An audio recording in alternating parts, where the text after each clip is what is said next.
Welcome into another Oakland Athletics franchise episode as we hit the trade deadline today. As we scour the trade block, there's very little that I think fits our team right now with our current tight budget. Luis Patino is having a down year, making $12 million, and could save us a little bit of money. Noah Schultz is having a down year as well, but he's got 3 years of arbitration coming up. So we'll trade Luis Patino and Garrett Crochet for Mike Trout. I'm kidding. Not going down that road again, even though Trout is 36 right now in this franchise. I'm not looking to fight with the comments section again. Channel member Chris Horn is killing it for the Yankees, and he would help us, but he single-handedly has them in the race in the AL East, so they're not going to deal him. The best trade that I saw out there for us was Patino and Klink being shipped off for subscribers Matt Seward and Diamond Kush.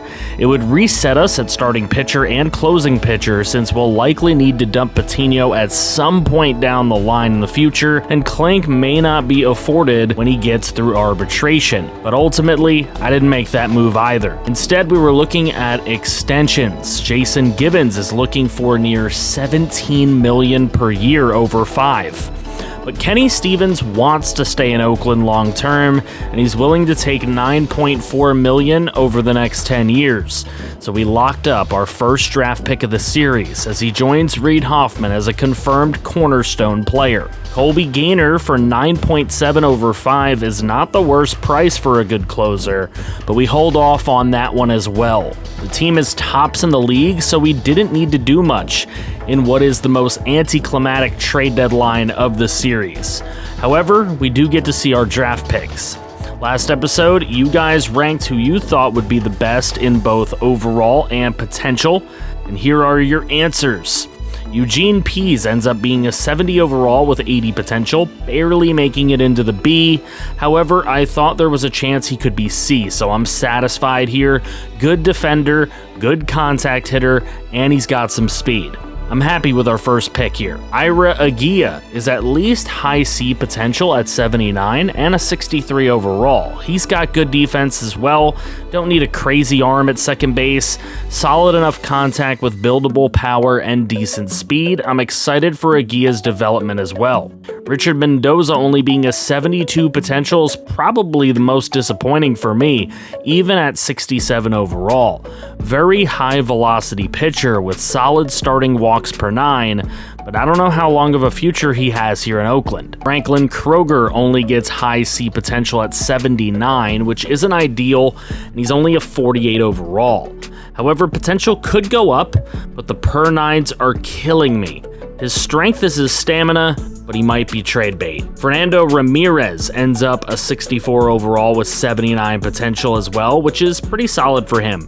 Nice walks per 9, nice velocity, and stamina to build off of. After that, it gets interesting with Brian Rincon, who is 94 potential, but only 55 overall.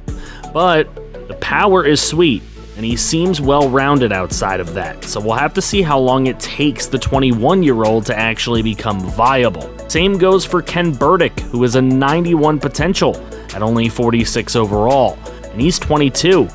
He's quick and can steal bags, but everything else is going to need a ton of work. Derek McCall's the same type of player as Burdick, but he's only a 45 overall and only an 84 potential, so he's likely trade bait in the more near future than anyone else. Then the last pick of the draft, Mr. Irrelevant as they would call him in the NFL, is Emmett Taylor, who is only 72 potential, but he's a 69 nice overall. Stamina is that of a long reliever, however, and he's got nothing particularly great about him, but he's well-rounded in the per 9s, and he might have a shot to compete with us. We'll see. So the answers to our little contest are as follows. By overall, you would need to rank Pease, Taylor, Mendoza, Ramirez, Aguirre, Rincon, Kroger, Burdick, and McCall in that order. And by potential, you would have had to rank Rincon, Burdick, McCall, Pease, any combo of Aguia, Kroger, and Ramirez next, and then either Mendoza or Taylor in the last 2 slots. For the tied numbers, I'll accept any order, but winners will be announced in a future video, so stay tuned. We head into a game at Pandora Field against the Texas Rangers, who are giving our Oakland Athletics a chase here 9 games back, and Dino Valenzuela, the rookie starting pitcher, at 11-4 with a 3.29 ERA, and he will face Alan Leggett with 2 outs in the top of the first. If you remember way back in the series, Alan Leggett was a guy I really coveted in the draft. He is the one guy who has always gotten away from us. We ended up taking Kenny Stevens over Dino. Ended up getting Dino later, and here Dino will get Alan Leggett to fly out to center field and end the first inning. Shane McClanahan, the opposing pitcher to Dino in this one, is already a Cy Young winner in this franchise, and facing Julio Nivar, who hits it right into the glove of Alan Leggett, who gets the Texas Rangers out of a jam there, into the bottom of the 4th inning, where Jason Givens swings through and misses for the 7th strikeout for McClanahan with 2 on, and then Tavares thinks he has a walk, but it is a strikeout. Number 8 for McClanahan on the day. And then Julio Nivar goes down as well to end the 4th inning. McClanahan getting 3 Ks in a row there. Josh Bell up against Dino, and Guerrero flashing the letter down at third base to get through the 5th. Still a scoreless game. Frankie Miller in the bottom of the 5th inning takes it off the wall in right center field.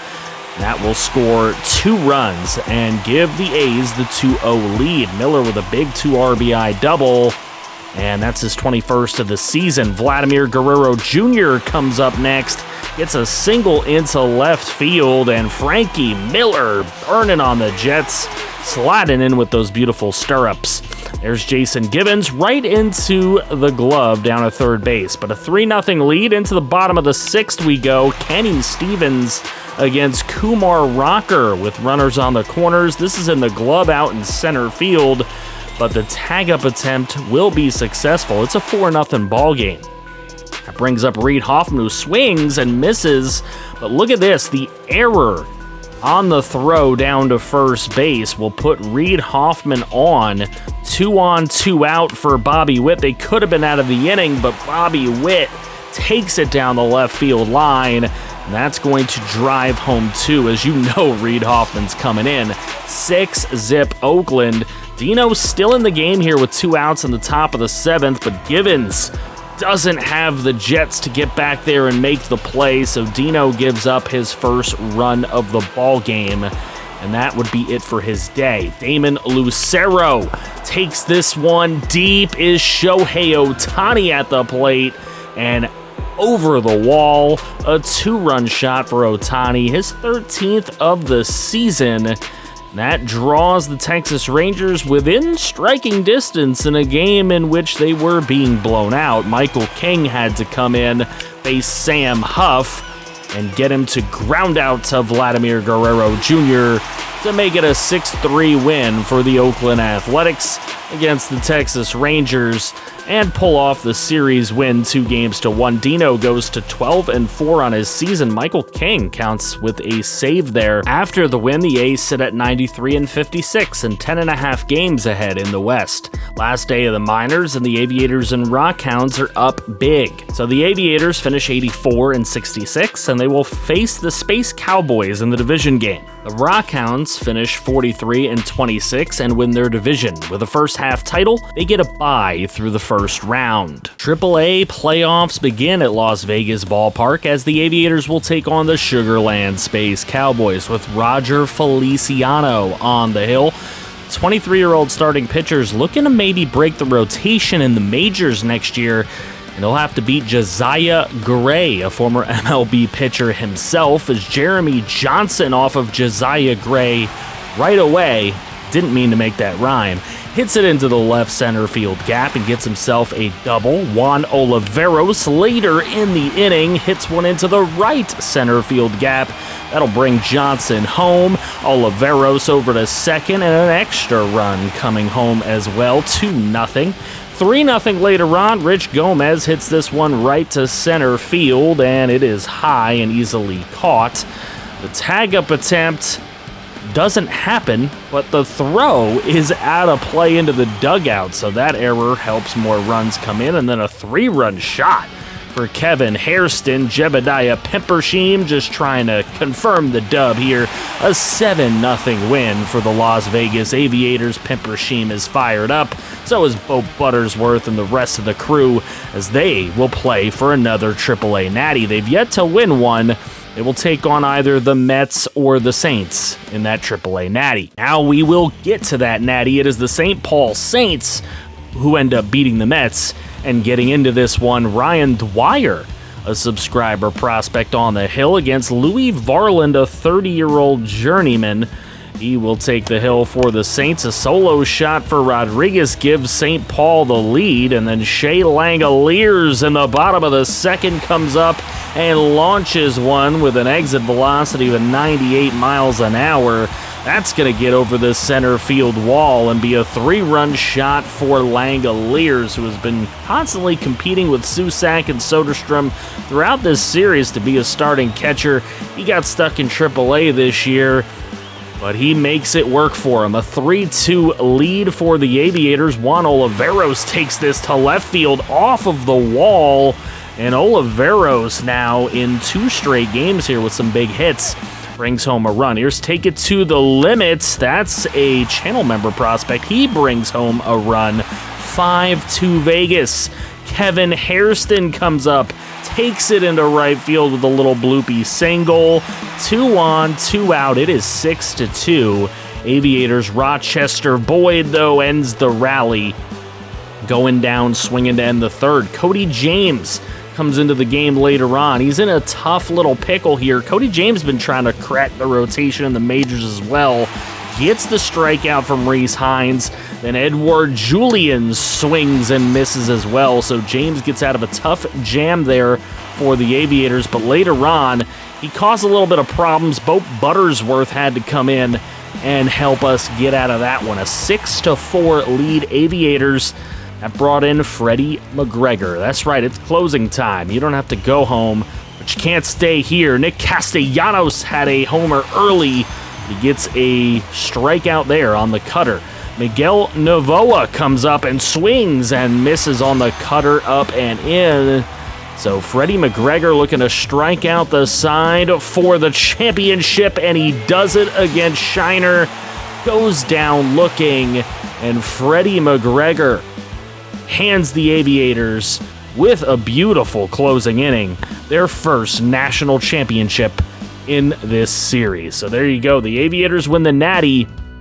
Now it's up to the AA Rockhounds and our Major League squad here that we will take a look at in the final game of the regular season. They will close out in LA against the Angels, looking to sweep the series against the Angels here at the end of the year, and it's Reed Detmers. We see him a lot, 12-10, under a 4 ERA. It's a solid year for him, not the greatest, but Frankie Miller's going to get this game started off horribly for him with a solo shot out to right center field. Frankie Miller says, sorry, man, I'm a rookie. I got to make a name for myself. 14 homers on the season for Frankie. And then Vladdy Jr. comes up right after that and hits one hard over the center field wall. Trout couldn't bring it back.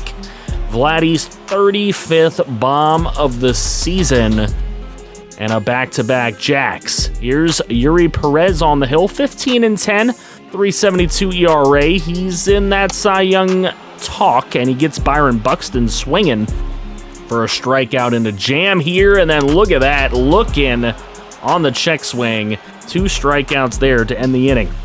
Byron Buxton later strikes out to end the 5th inning in a 3-2 ball game. Angels trying to climb back in. Logan O'Hoppe tied it with a double. That brought up Bobby Witt Jr. in the top of the 7th with the bases loaded, and Bobby Witt with a single into right brings home 2 runs, making it 5-3. Vladdy Jr. was next. His last chance to hit a dong on the regular season doesn't go as planned as David Bednar gets him to pop out, and that'll bring in Colby Gaynor looking for his 39th save of this regular season.